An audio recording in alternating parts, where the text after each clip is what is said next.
I'm just a little songbird, try to fly my way homeward with the melody, and I make the beat. Don't know where it'll take me, cause when I'm in the dark of night, I sing my way back to the light.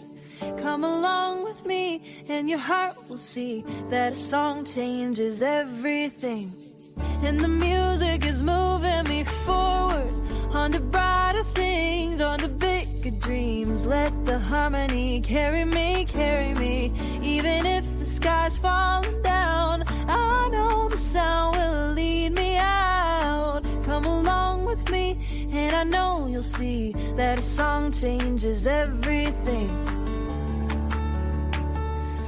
Oh, ooh,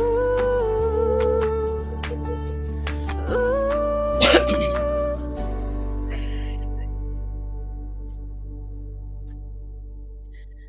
Hello, everyone. Hello. Good morning. Welcome to Arts for the Health of It. I'm Catherine Particini. And I'm Andrea Vocap Sanderson. It's good to see you. It is really good to see you too.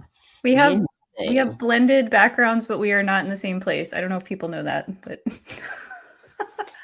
like we're sitting side by side. Exactly. Okay, let's see. We have a special guest today. This is our Hearts Need Art episode where we're going to share all the good things going on in the healthcare communities that we serve. But before we do that, Vocab, do you want to share how are things going at Mosaics with your workshop? Sure. So Mosaics has been really, really wonderful. I think we are down to our core group of kids now. I think we have 8, maybe 10 kids, and they're creating ekphrastic poetry, which means they are responding to other art forms. So they're either responding to spoken word, hip hop music, paintings. We showed them this painting about the fall of Icarus. We showed them some local artists. Unfortunately, recently we lost the amazing muralist and artist that did the, I think, Santa Rosa Angel. Yes. And losing Jesse was just that rocked our community. And so we were sharing some of his work and having the young people respond to that. And they've been creating some great stuff. And maybe I can bring some stuff by to show us, get some pictures together to show you all. Yes, please. For the end of next month, I should have some good stuff, some juicy stuff to share with y'all. That would be great. What else is going on? You've been busy. You've been teaching and singing and writing. Do you want to tell listeners what's on the horizon? The new theme song will roll out for season 3 for Hearts Need Art. I got in the studio with Eddie Versatile Keys of Keys to the Soul Production, and we cooked up a song. It is inspired by a little bit of Beyonce, a little bit of Donna Summers. So it's like a little disco dance, but very jazzy version of disco and dance track with some horns and some keys and some, heavy bass line. Boop, boop, boop, boop, boop. So we're going to roll out For the Health of It, which is the name of the song, next season. And I'll get it up on iTunes and all those other places that you stream your music. So, and just in case you want to just have that experience all the time and get the full version of the song, because you're only going to get a snippet for the intro. That feels like a really long time to wait. So we'll just keep teasing people that this is coming in April. We'll send some clips out for you all so you can start getting a little taste of the song. Yeah. We also want to remind you that we still have our Make 1,000, Give 1,000 initiative going on with Amy Latta, who's one of our board members. For every heart that we receive, $1 will be donated to Hearts Need Art, up to $1,000. And you do not need to be a professional anything to participate in this initiative. You can involve your kids if you have children. But Richard has the graphic up here. There's our PO box where you mail your heart to. You can visit our website to get all the details and see some of the guidelines for the types of materials that you can use. We also have our Give and Garden fundraiser. That is happening through March 17th. When you purchase your plants or any of your garden items through Give and Garden, half of the proceeds from your purchase go to Hearts Need Art. So, are we ready to We're bring ready. Kim The woman who's Hamilton? helping- Yay! Good morning. Good morning, Kim. We did not have our clapping sound effect, but that's okay.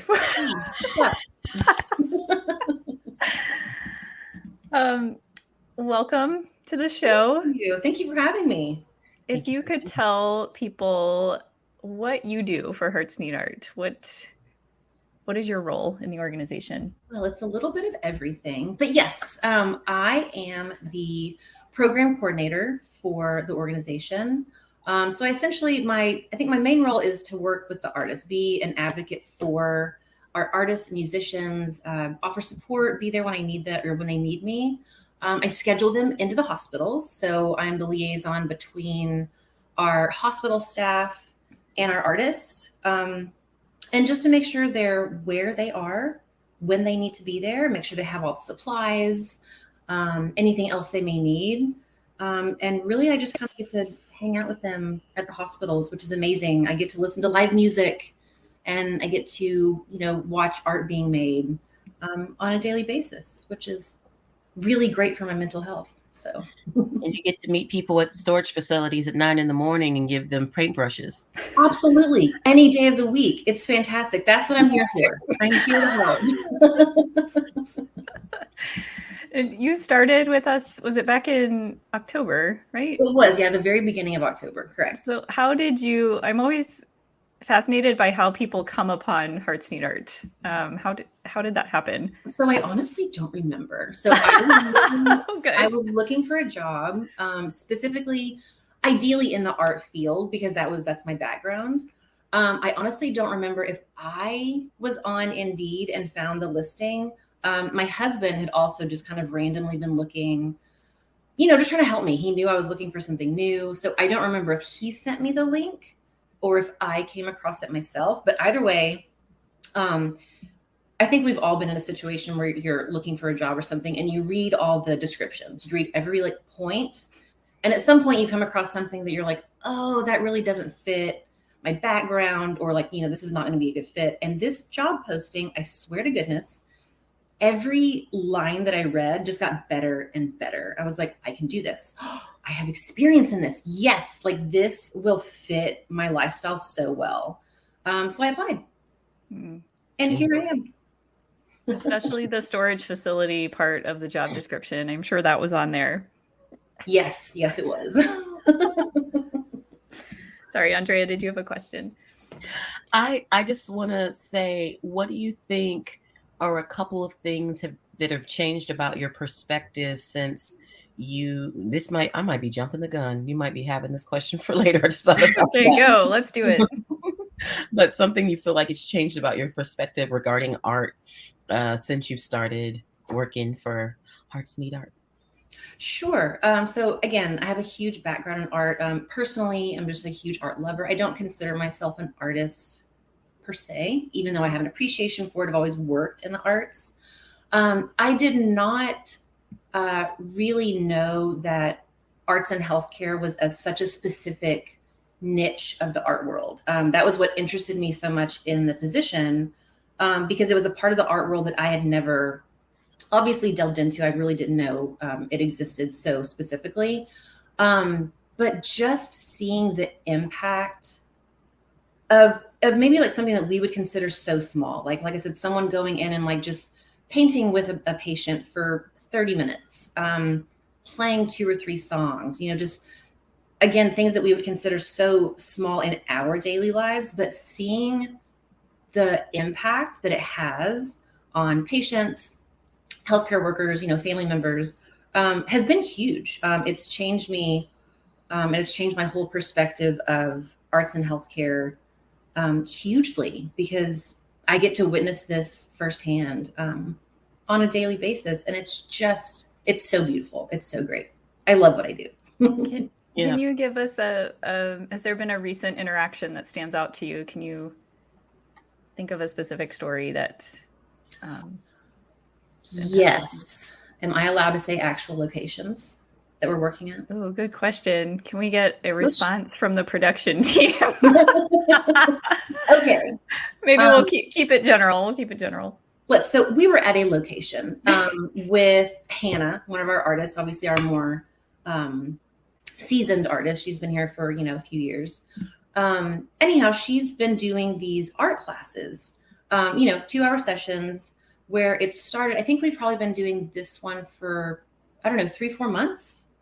And she would always start with, maybe one patient, maybe two, if she was lucky.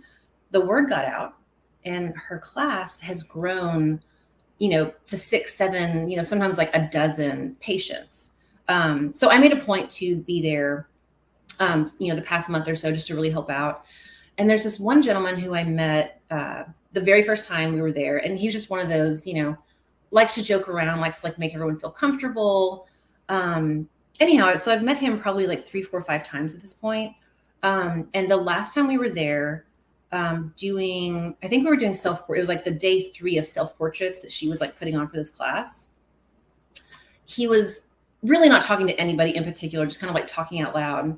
But everyone was like commiserating with him, like how great this class has been for them. And he was saying specifically that before this hospital location started this like art therapy program, he would literally just sit at his house, sometimes in the dark, and really didn't do much of anything, just like didn't have any sort of inspiration throughout his day. And he said his daughters were the ones that actually like pushed him, like, Dad, you have to get out. You have to like, start living again, essentially. So thankfully that hospital was putting on this therapy program. He got started doing the art classes. And again, he'd only been doing this for, 4 weeks maybe. But he said since he's been doing that, he's been inspired to do other things that he's never done in his entire life. Like, and it cracked me up because he was so proud of what he'd done. He was so passionate about it. He was like, I'm an artist now. Like, look at what I did. I just drew a picture of myself, with obviously y'all's help. And he said that he had signed up for line dancing classes twice a week. And he went and bought himself like these brand new cowboy boots, bought himself a cowboy hat, like pressed his jeans. And now since he had like, kind of ventured out like to start art, it just made him want to do other things. And it was so sweet and so sincere, because you could see like in his eyes, he was like, a month ago, I was literally like a shell of a person, just kind of like, really doing nothing. And I feel like the artwork, brought him out of that shell and then inspired him to go on and do other things. And now he's a line dancer, which is amazing. That's what I'm talking about. It was so cute. It was so sweet. I remember I just want to say this real quick. I went to an Air Force base. I went to a local Air Force base, Fort Sam, and there was a guy that was in a coordinator position, and I went in to teach workshops to young adults. He decided to write a poem one day, sat down and write a poem with us, and I guess he used to write when he was younger. I came back a year later. This man had 99 poems in a laminated binder. And he was like, and he had been going around the office. His coworkers were very annoyed with him. And we're like, when I came there, they were like, he's been writing poems. But for him, it had opened up his world, and he was writing love poems to his wife, and his eyes were all glittery and shiny, and he was talking about his love for his wife and his poems for her. And I was just so excited for him and thankful that I didn't work in that office, but excited for him. He always made me listen to his, anytime I would show up to teach, he would make me sit and listen to more of his poetry. But yeah, it does. It really does. Once you start seeing yourself differently due to the arts or trying something new outside of your comfort zone, then it's like, well, then what else can I do? Well, how can I become a superhero? You just got to try it. Yeah, that seemed to be essentially his outlook moving forward. He was just like, yes, like what else? Like what's next? What else can I check off my list? And it was great. It was I could sit there and listen to him all day long. It was very inspiring. So I know we're at several different healthcare communities. Do you feel like the way artists and musicians and writers approach patients is like, how is that different between facilities? Like, do you find that do group classes seem easier, or does it just depend on how the patient's feeling that day, or I guess for listeners who aren't familiar with kind of how we make an entry into someone's space in a healthcare community, can you kind of describe what that's like? Sure. I think, yes, first and foremost, it does really depend on how the patients are feeling. Because, I think every single one of our artists or musicians have gone through a day where they go room to room, just kind of introducing themselves. Here's what we're doing. This is what we can offer. And, they just get a full day of no's because either people are tired, they don't feel well, they're in therapy. So yes, I think it's, again, first and foremost, how the patients are feeling.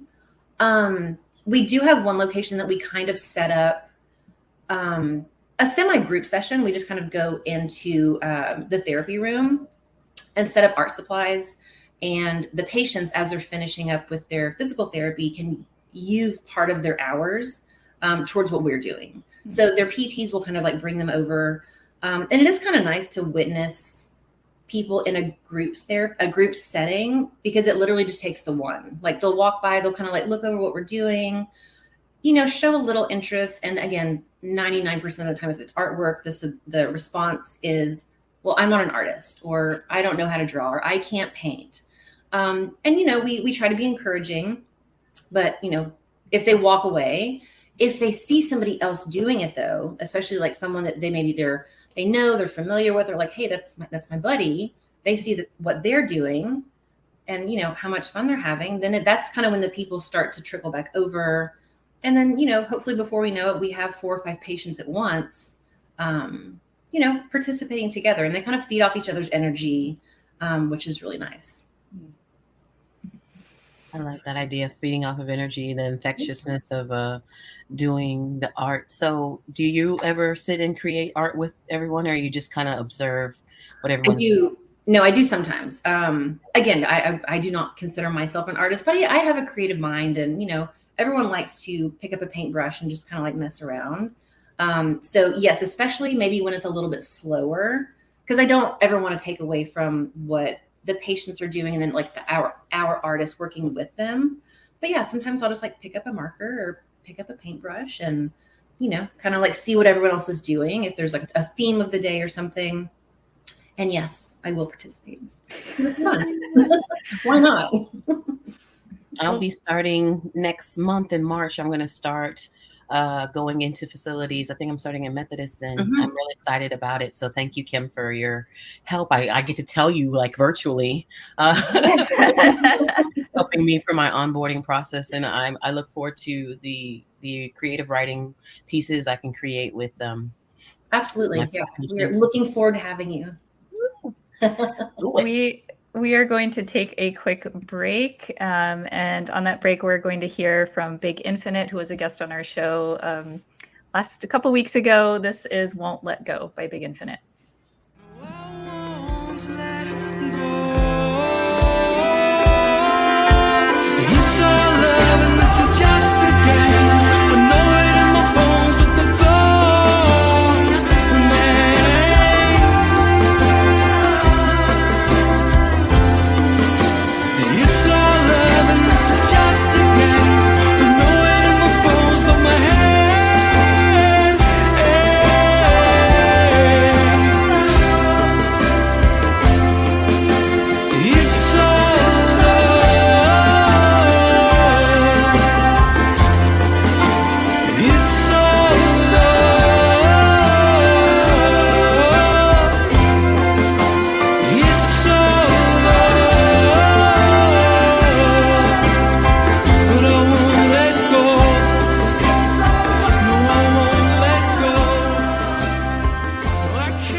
If you are listening and not watching, that it was Won't Let Go by Big Infinite. The lead vocalist in that group is Jordan Lally, and we encourage you to go back and watch his episode if you didn't see it, because that man and his group Big Infinite are doing really, really impactful things in communities, going into schools and organizations and teaching them about coping and suicide prevention. So we encourage you to check out that episode. And we got some more exciting stuff to talk about, don't we, Catherine? Yes. So, Kim, if you could share, we have these sometimes one-on-one or small group interactions with patients and caregivers, but then we also do some things where we're more visible, like we're out in actual common areas, whether it's corridor concerts or if you could talk about the mural that Jordan, our artist in residence, recently created. I know we have a picture we can show while you're sharing about that. Absolutely. So this has been the biggest hit of anything that we've done while at least I've been here at the organization. So this is at one of our rehab facilities. It's right in the entryway. So essentially across from that is like a small waiting area and the reception desk. And then as people pass that, they kind of go down to the elevator. So essentially any person that enters the facility gets to pass this mural right now. Could you describe it? Sorry, could you describe it to people? Oh yes, of course. So it's essentially a very large, I would say that's maybe like an 8-foot tall tree that Jordan painted. It's got these branches kind of going out in all directions, and throughout the branches, she had painted different color hearts. Her whole goal was to kind of go with those. What is the candy? The little heart candies with like the words of affirmation on them, like sweet tarts. Yes, that was her goal. So that's why she kind of painted all these hearts in these very like pastel colors. And then on the furthest end of the painting, she actually did her own words of affirmation, like I am strong, I am loved, I am brave. Things that would hopefully people could read, pass by every day, and then just kind of offer a little encouragement in their life. Mm-hmm. So the location wanted us to do this for the month of February, which obviously is Heart Month. So Jordan kind of, had this planned. I think she had done one similar somewhere else in the past. But we essentially just set up on her, regularly scheduled shift one day, brought out all the different supplies, and she just kind of got started. I was there. Our medical student intern was there as well, just to kind of help, again, with whatever she needed, different paints, whatnot. And then over the course of, I think it probably took her about 3 hours total, but over the course of 3 hours, she painted this beautiful mural. And, people would kind of come in at the beginning and like see that something was happening. So they would kind of walk slowly past and, like they were interested. And several people would come back downstairs. They're like, oh, we saw you guys doing something. We wanted to come see how it was, how it was going. So at some point she's kind of had a little crowd, just kind of, standing off to the side, like spectators. Yes. They didn't want to interrupt, but they were just interested in like what she was doing. We got, even if that one day, that, 1 3-hour period of her painting this, we got so much great feedback. Like, especially once it was like all coming together and they realized what it was. Just like, oh my God, this is amazing. Like, what are you guys doing this for? So that gave us, it opened up the doors of communication that we kind of like talk to them about who we were, what we were doing. That it's a small facility, so most of the staff already knows us. But they were, very excited to see us doing something a little bit different than what we normally do. And I've probably been back to that facility since that mural has been completed a dozen times. And I'm not exaggerating. Literally every day when I walk in, the receptionist every time still makes some kind of comment. Like, oh my gosh, I can't believe I get to look at this all day long. Like, I'm just used to looking, it's the window between like her area and the cafeteria. So there's nothing exciting on the other side of those windows. And she was like, this is so amazing. There's food, but if the food isn't good, then there is food, which is enticing. Oh, it's chicken and dumplings again. Yeah.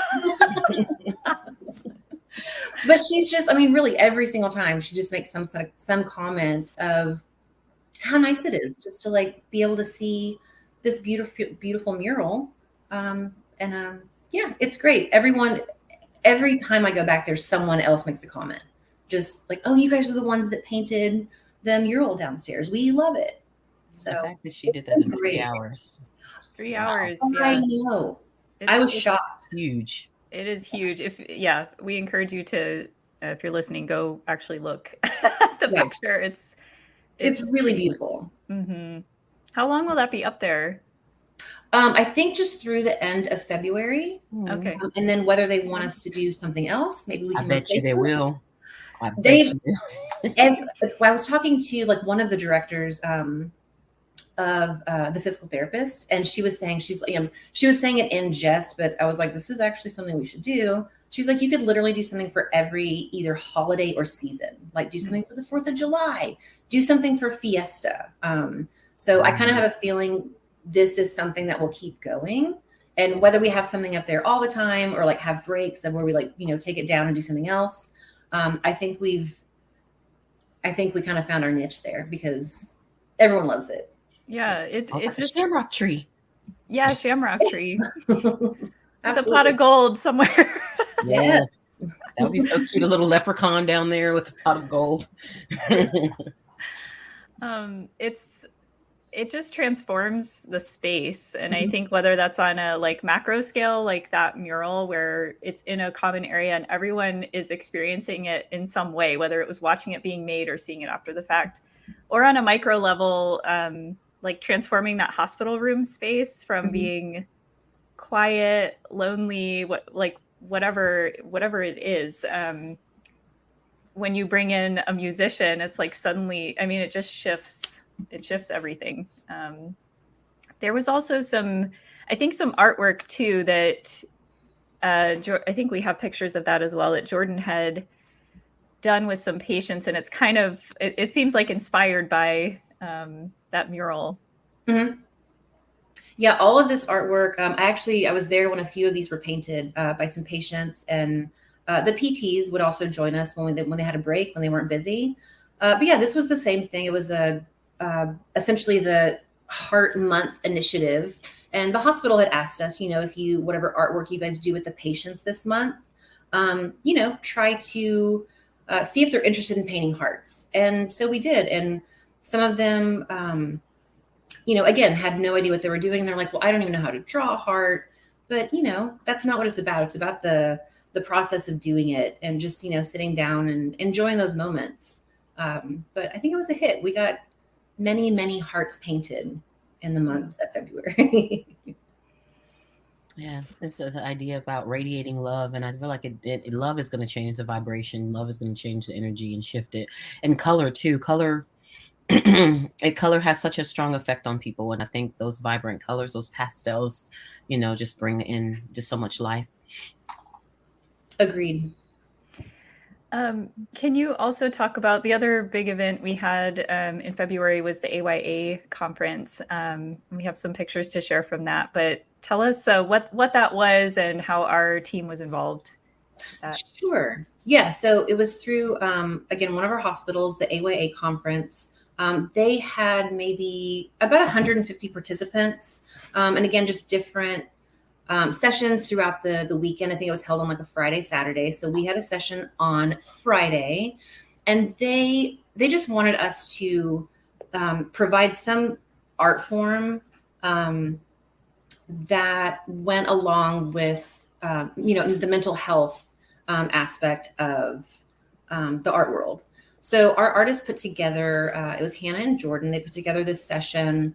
I forget the exact title of what they called it, but it was essentially like painting the spirals. Mm-hmm. And every color you picked to go into the spiral was something that they essentially had everyone make a list before of things that they're grateful for, whether they're people, things in their life that just like make an impact on them. And then as you can see, everyone picked different colors to go into their spiral.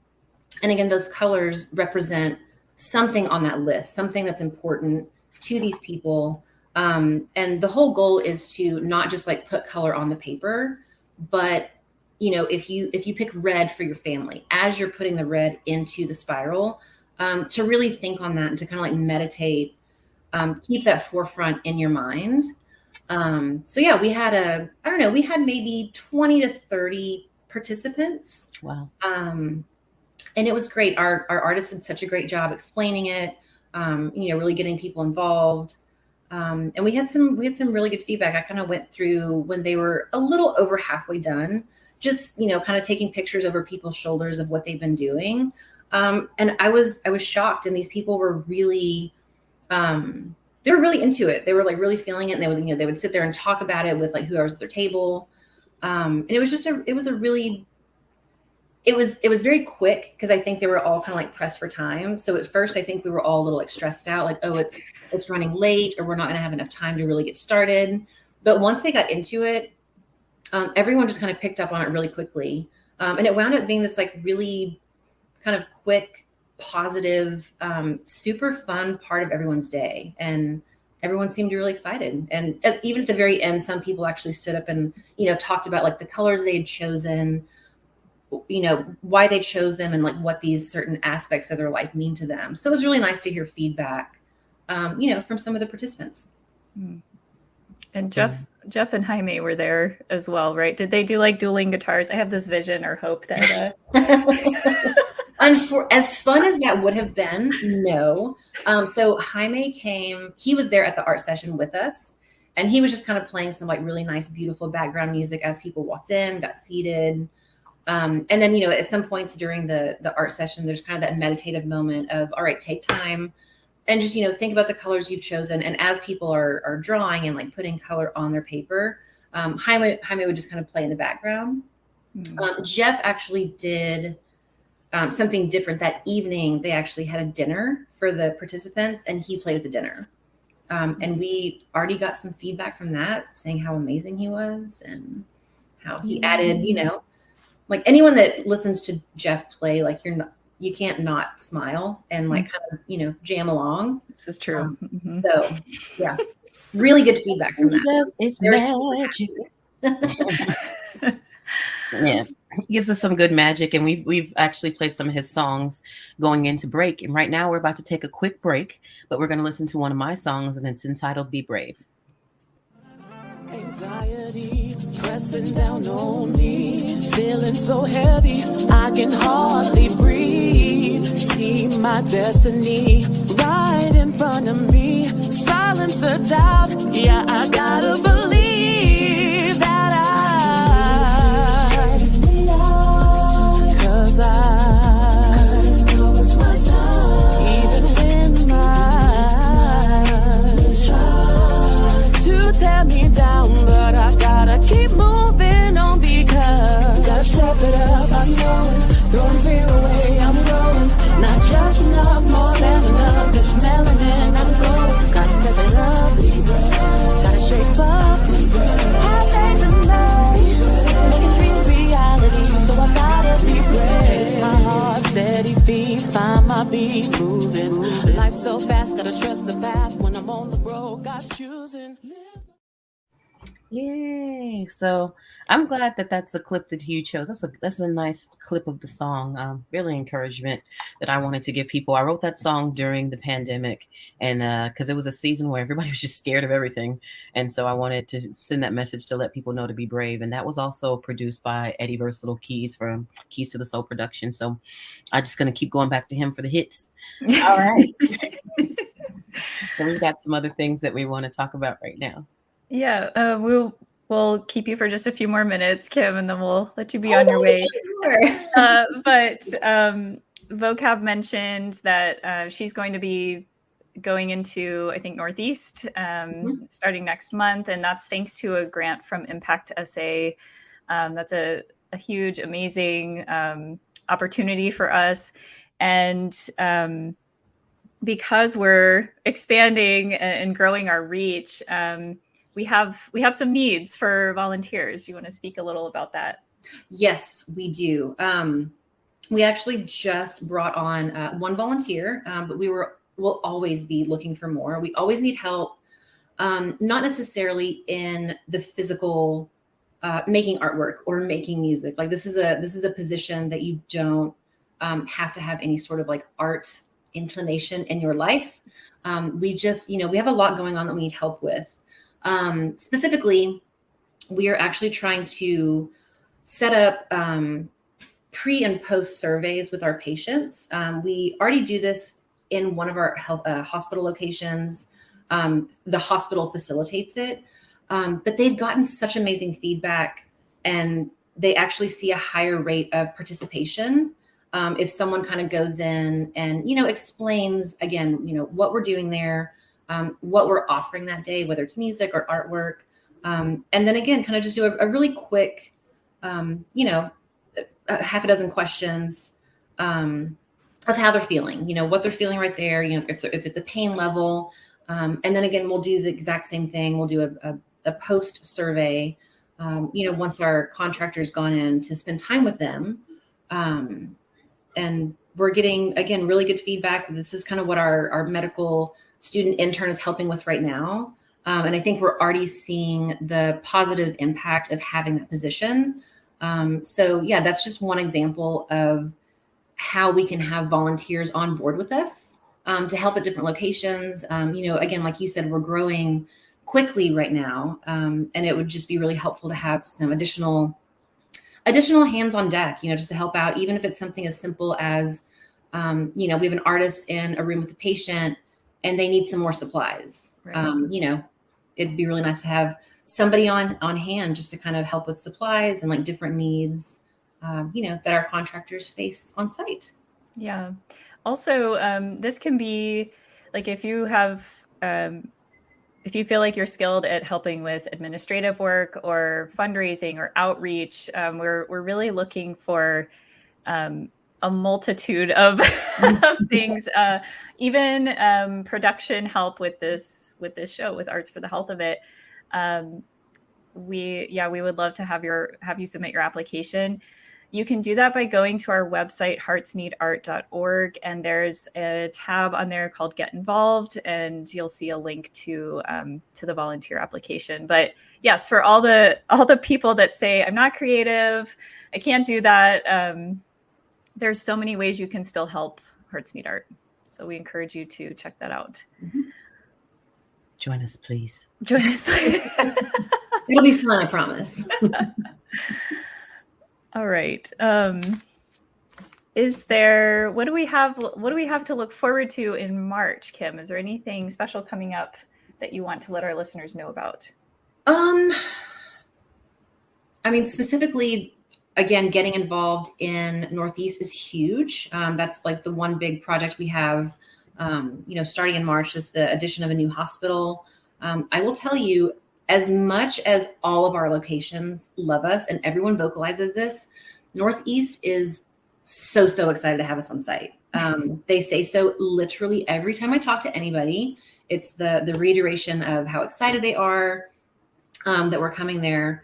They're already familiar with Jeff, but he's actually going to be the musician at the hospital now, and they are just thrilled that he'll be back. I think they have a little bit of increased turnover there. So they're really looking for just anything that you can like come in and, just be a positive light for their healthcare workers and for their patients. So that's a huge thing coming up in March. They also have a few events coming up. I think their first one is in May, but they have like very specific events happening throughout their year that they really want us to focus on. It was like, National Healthcare Workers Week. And they want us to come in and just make their nursing staff and their doctors feel like super pampered, and, just really spoil them for a few weeks. So that's what we're going to do. And a Shamrock mural, please.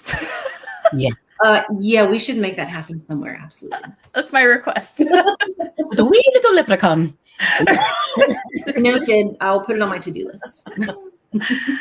Our CEO, Richard Wilmore, is also speaking at Belmont University in Nashville. That's on March 3rd. And that's, I believe, their first Arts and Health Summit. So that's really exciting. He's planning to document his time on that trip. So we'll be sure to push that out so everyone can see updates on that. Exciting. Yeah. Media takeover to talk about. Yes, Kim, social media takeover. This is in the works. So we've gathered some content for that, and we'll be pushing that out as well over the coming weeks. Yeah, just showing like some of your day-to-day experience. Do you want to share a little bit about like what that was like, about having to like pause and think, maybe before going in and then after being at a facility? It was completely out of my comfort zone because I am, on my day-to-day, I'm just kind of like, all right, what needs to happen next? What's next on my to-do list? Where do I need to be? What location am I at? who am I seeing today? I'm not normally like the person to stop and like reflect on things in the moment. That's more like an end of day thing. So it actually was, as much as it was different for me on how I normally spend my days, it actually was kind of nice. It was like, all right, Kim, take a minute, reflect, what did you just experience? And it kind of made me actually appreciate, the visit that I had in the hospital. And sometimes just to take a moment, and whether it's like on paper or just verbally express, the things that you're feeling right then, it kind of makes it more forefront in your mind. So that was a very unexpected positive part of, having or needing to like, kind of reflect on, the time in the hospital. So I actually look forward to doing it more, because there's a ton of behind the scenes. It's not all super fun. It's not all, Please share. Please document. I will. It's not as, obviously not all as exciting of like being in the hospitals. There's of course, like any other job, administrative, lots of storage, inventory and organization and whatnot, but it's all very necessary to keep this ball rolling. So I'm happy to do it. Mm-hmm. We'll look forward to seeing that. Yeah, for sure. Vocab. Anything else?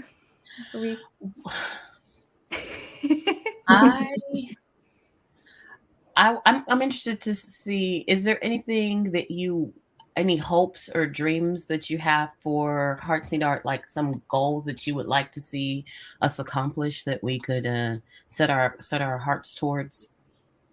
Absolutely.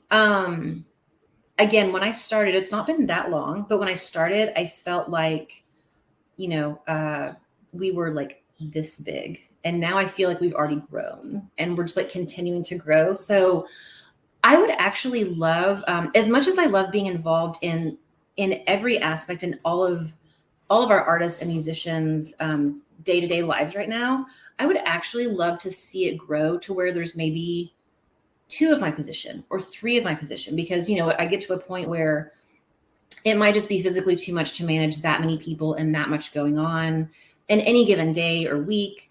So it would be really great just to see this organization continue to grow and spread throughout the community where, where I physically can't take care of it all. So it'd be nice just to have that need. And then, we all just kind of go out and see all the patients and have all the fun with artwork. Spread the love. Yeah, that's exactly. That's essentially what we do every day. So it would be nice just to see that continue to grow. Yeah.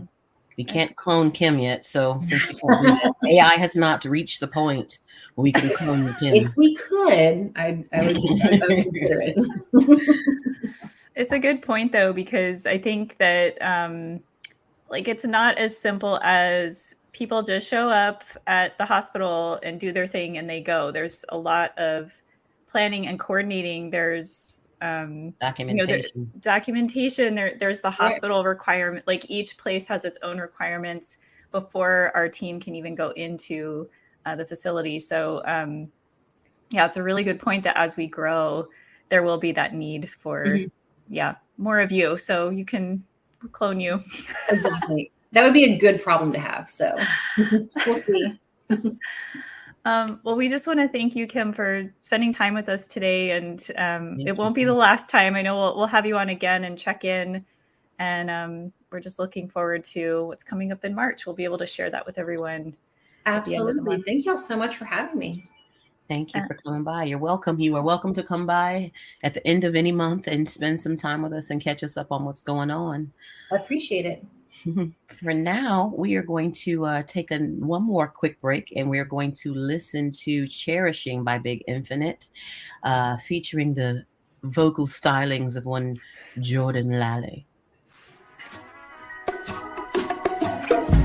In a way, we'll be gone. I felt that truth in every lie. And find it more in every conscious breath. I say we taste the day. till nothing's left. Oh, your eyes, now I see you got nothing but love for me. So I'll be cherishing.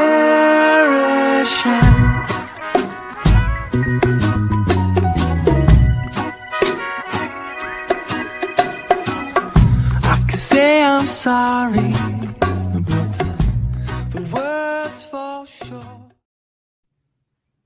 That was Cherishing by Big Infinite. Jordan Lally is the lead singer for that group. It was lovely having him on the show a couple weeks ago.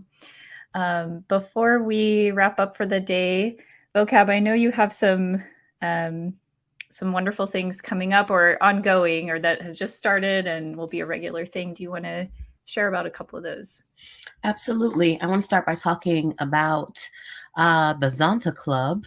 And next month, the first Saturday of the month, there's going to be this luncheon up in Austin, Texas. So if anybody listens and there's up that way, or you want to make that little trek up the road, there's going to be an International Women's Day panel with a luncheon. And there's some really great speakers that are going to be there. Cindy Lowe, and she's an inspirational business owner, and Judge Sylvia Holmes.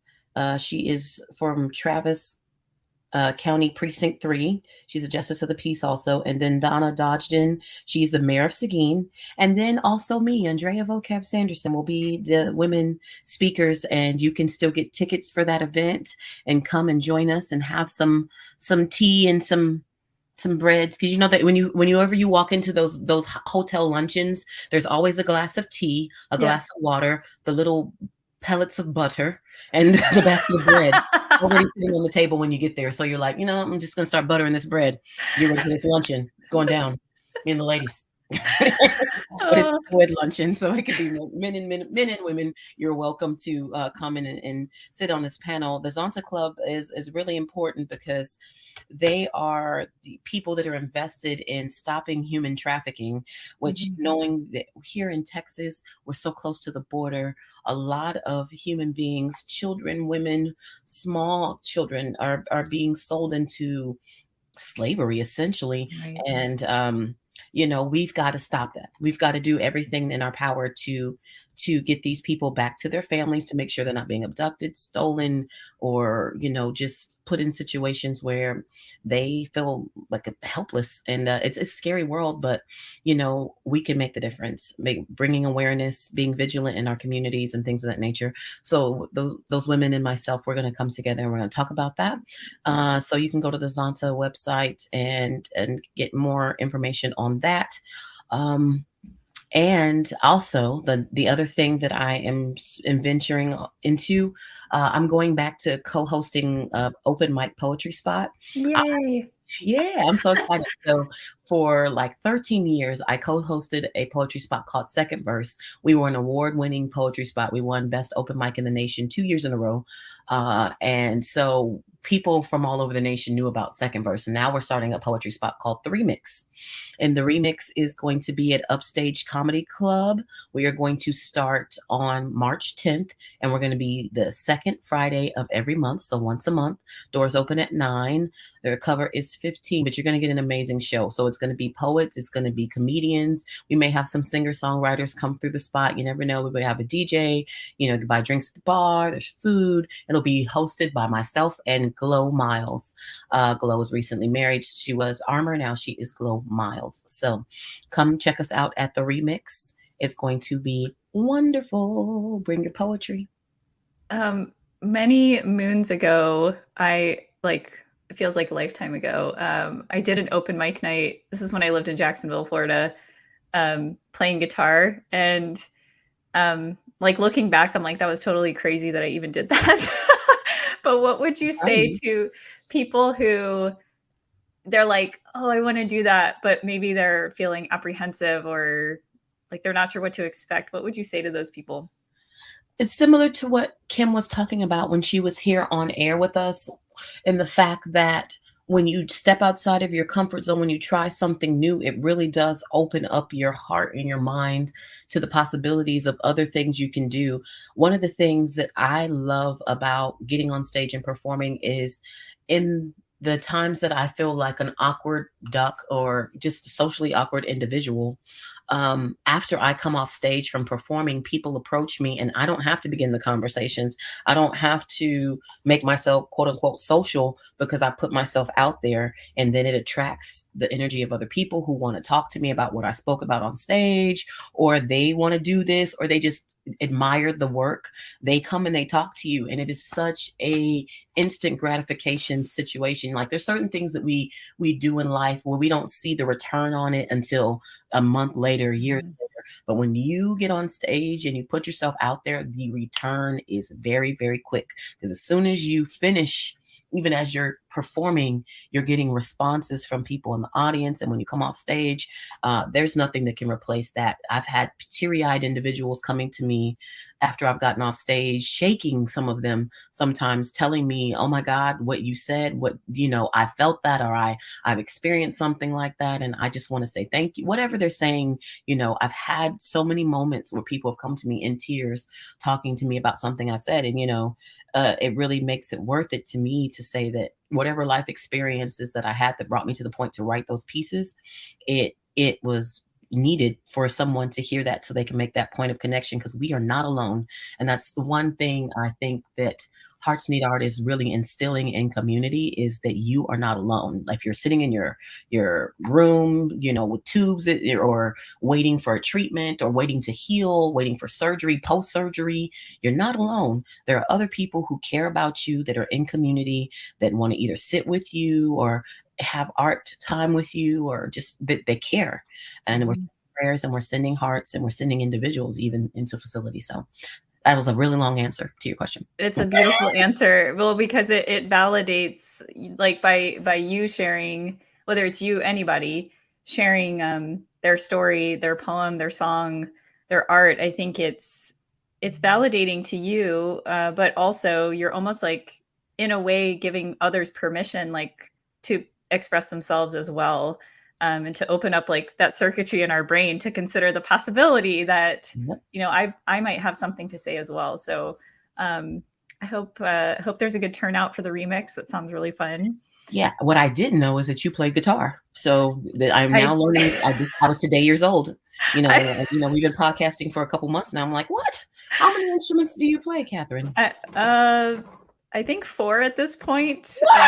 But a multi-instrumentalist, y'all. Not well, like none of them well. And Wait, Richard knows that we have a ukulele, and when Michael's not doing what he's supposed to, I'll like walk around, narrate, sing what he should be doing, and it usually makes us laugh, and it helps. It works. Michael should be doing his own work, but instead he's playing Pokemon. Pretty accurate. Oh my gosh. Okay. I recently met Michael Particini, and I tell you, that little bright-eyed child gave me life.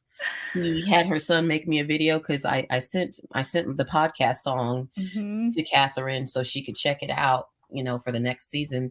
And she had her son listening to it. And while he was still in the car, he sent me a little video, and it was so cute. He was like, I don't even deserve it. I can't even take it. I was like, what? You don't deserve it. You deserve the world, child. I will come to your house with teddy bears and lots of candy. And leave it there. You can be hyper and I'll leave. Oh man. Yeah. That's what I want to do sometimes. I want to take candy to parents' house and like, here, give this to your child. And then just leave. That is unfair. But we were sitting on a curb in a parking lot when we listened to that to the song. And we were both just like giddy listening, because it was so like, we're just like, you can't help but move when you're listening to that song. So I'm really excited to share that with y'all, but we're just going to talk about it for the next month until we release Somebody's sitting at home salty right now. Well, I'll play the song. Right. What's the song? Good things come to those who wait. That's all I'll say. Because I had to wait to record it, because the first time I tried to record it, I was under the weather and some stuff came up and I couldn't get to the studio, but I'm so happy that I waited. And the day that I went in there, still my throat was a little icky poo because allergies things are real. I had gone to ER and gotten some medication and all this stuff. And I was like, okay, I got to get in the studio, got to get this song done. And I was worried because the girl that I wanted to come, my friend Yvette, I wanted her to come and sing background vocals on the song. She couldn't make it that day because she had just went out of town to Houston and she was like recovering from her trip. And so I was like, all right, I got to go in there and I got to do all these vocal parts myself. I hadn't even written the poem that's the second verse. I sat there and wrote that poem in the studio. So I need you to know that the creativity turned on, like out of nowhere, somewhere. It was a God thing. You know, I was able to just tap in and be able to get the song done. But enough of that. We need to reiterate to people that we've got some fun stuff happening and they need to turn in these hearts. Yes, please. Here's your rapid fire reminders. Make 1,000, Give 1,000 is still going on. You can make your heart from pretty much anything. It just can't be pointy or sharp. All ages, all abilities are welcome to participate in this. And every heart we receive, $1 will be donated to Hearts Need Art. You can go to our website, heartsneedart.org, to find information about where to mail it. We also have Give and Garden. Hurry up and get your garden things before the spring. That's all we need. We just need a song for that. That link is also on our website. It will take you to the Give and Garden site and you can look at their selection of plants, bulbs, seeds. Half of your proceeds from your purchase will go to Hearts Need Art. We want to thank the Nancy Smith Hurd Foundation and Jane Phipps for supporting this podcast. This show, really, it's a show. And until next time, make sure you like, subscribe, follow, share with your friends. We are here doing this podcast and we want to share art with you and all kinds of cool practices. Because not only do we have people come on the show, we practice art live on this show. So by the time it's over with, you're going to have some artwork or you're going to have done a practice that's going to help your health and wellness. You're going to do the new thing that you didn't think you could do. So. Oh my God, you're so great at your life. Look at you. You're brave, you're kind, you're smart, you're beautiful, you're intelligent. You're doing it creatively. On that note, we will see you next time. Goodbye. Thank you for listening to Arts for the Health of It. This episode is produced by Hearts Need Art. Creative support for patients and caregivers. You can support the show and help others learn about the healing power of the arts by visiting heartsneedart.org. The views expressed on this podcast do not necessarily reflect the views of Hearts Need Art, their staff, board members, or other affiliates. All content is created for informational purposes only. This podcast is not intended to be a substitute for professional medical advice or to diagnose and treat any health condition. Always seek the advice of your physician or other qualified health professional with any questions you may have regarding a medical condition. Never disregard professional medical advice or delay in seeking it because of something you've heard